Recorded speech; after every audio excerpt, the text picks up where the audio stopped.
सानदों नामा नों बेयो माब्लाबा थाथ'गोन? मुलुगनि गासैबो बेसादा जोबस्रांलांनो हागौ, नाथाय टाइमा माब्लाबाबो थाथ'आ। थांखांनाय 1 सेकेन्ड, 1 माइक्र' सेकेन्डखौबो नों जिउआव माब्लाबाबो मोनफिना।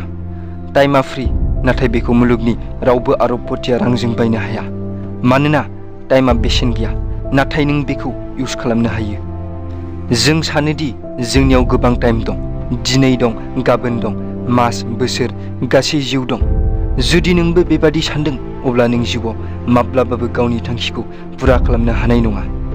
गोबां मानसिफोरा बुङो टाइम आरो फैसा मोन्नैबो एखे, नाथाय बेयो गोरोन्थि।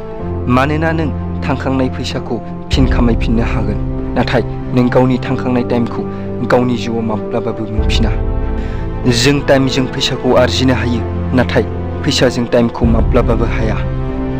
गोबां मानसिफोरा बुङो दि आंहा टाइमानो गैया, नाथाय सानसेयाव गासैनियावबो 24 घन्टा, 1440 मिनिट, 86,400 सेकेन्ड्स दं।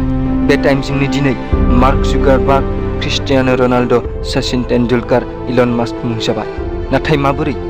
मानोना बिसोर नोंबादि वाट्सएपआव स्टेटास होनानै, फेसबुकआव पस्ट होनानै, गावनि फट'खौ एडिट खालामनानै, ससियेल मिडियायाव गावखौनो स्मार्ट दिन्थिनानै ओरैनो टाइम पास खालामाखैमोन। बिसोर मिथिगौ बबे खामानियाव बेसेबां टाइम होनांगौ।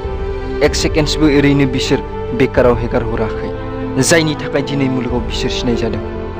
मोनसे बाथ्राखौ गोसोआव लाखि लोगो, टाइमखौ गासैबो मोनो जिउखौ सोलायनो थाखाय, नाथाय जिउखौ फिन मोनफिना समखौ सोलायनो थाखाय।